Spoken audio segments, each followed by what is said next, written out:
안녕하십니까, 이진영입니다.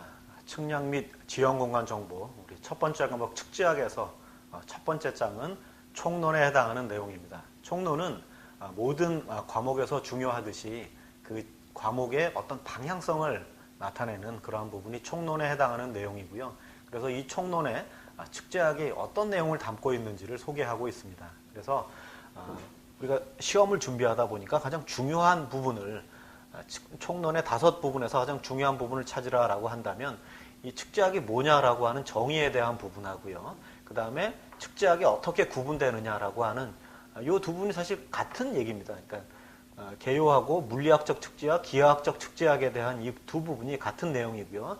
그래서 같이 묶어서 여러분이 기억하시면 되겠고, 측량을 구분을 할 때 우리가 크게 대상 공간에 대해서 구분하느냐 혹은 면적에 대해서 구분하느냐 이렇게 두 크게 구분을 할 수가 있는 내용 중에 평면 측량과 측지학적 측량에 대한 부분은 계산 문제로든 설명 문제로든 굉장히 빠지지 않고 많이 출제되는 그러한 부분이기 때문에 이 부분은 반드시 기억해야 될 부분이 되겠습니다. 물론 그러다 보니까 다 중요하다 그렇게 돼버렸는데, 대상 공간에 대한 부분은 지표를 대상으로 할 거냐 혹은 공간을, 그러니까 우주 공간을 포함한 공간을 대상으로 할 거냐 혹은 지하를 대상으로 할 거냐 해양을 대상으로 할 거냐라고 하는 그 대상 공간에 대한 측량의 구분을 얘기할 수가 있겠고요. 그 다음에 전통적으로 SI 단위계라 그래서 국제 단위계에 대한 한 7개의 단위를 우리가 알아두실 필요가 있겠다. 이거는 한 2000년 이전에는 좀 굉장히 많이 출제되던 분야였었는데 출제 빈도는 굉장히 많이 떨어지는 그러한 추세가 되겠습니다. 그래서 측지학 총론에서는 정의를 살펴보시고 그 다음에 면적, 평면 측량에 대한 혹은 측지 측량에 대한 구분, 그리고 거기에 대한 계산식 이 부분을 잘 기억을 하시면 되겠습니다. 그 다음에 대상 공간에 대한 내용도 물론 다루긴 하겠지만 이 부분은 나중에 어떻게 연결이 될 거냐는 연결고리로 여러분이 좀 기억을 해두시면 되겠죠. 자, 그래서 먼저 개요를 살펴보시면 측지학이라고 하는 것은 지구 내부의 특성이나 지구의 형상 및 운동을 결정하는 측량이라고 얘기할 수도 있고요. 또 지구 표면상에 있는 모든 점간의 상호관계를 나타내는 측량, 상호관계를 표현해주고 산정하는 그러한 측량. 그래서 이 두 부분을 나눠서 우리가 무슨 측량이라고 얘기하냐면 물리학적 측량이랑 기하학적 측량, 이렇게 이제 두 부분으로 나누게 되는 것이죠. 그것이 개요이면서 분류인 겁니다. 그래서 물리학적 측지학이 아닌 것은, 기하학적 측지학이 아닌 것은, 성질이 다른 것은 이런 유의 문제로 엄청나게 이제 많이 출제가 되는, 출제 빈도가 높은 그런 부분이 되겠습니다.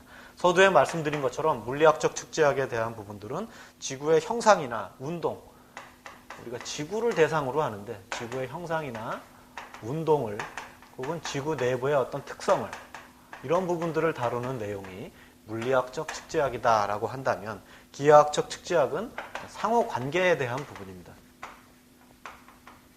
상호관계에 대한 부분으로 구분할 수가 있어요. 그래서 측지학을 우리가 얘기를 하면 측이라고 하는 건 이렇게 이제 관측한다라고 하는 측에다가 지는 땅지자를 의미하게 되겠죠. 그래서 땅지가 의미하는 것은 지구, earth 얘기하는, 우리 지구를 얘기하는 거기 때문에 측지 그러면 이게 지구를 관측하는 그러한 어떤 학문이구나 이렇게 얘기할 수가 있습니다. 그러다 보니까 대상이 지구가 되고요. 이거 상호관계도 지구에서의 상호관계입니다.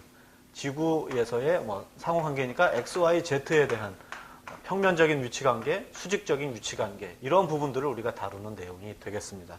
그래서 측지학적 분류에, 측지학에 대한 분류를 보면 기하학적 측지학을 먼저 살펴보면 3차원적인 위치관계, 3차원적인 위치관계. 지금 보면 XY로 2차원이 되고 또 높이값 1차원을 더해서 3차원이 되는 거죠.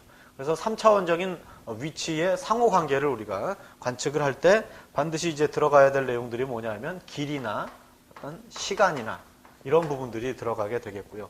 수평 위치나 혹은 높이, 이런 부분들은 XY 값하고 Z 값에 대한 부분.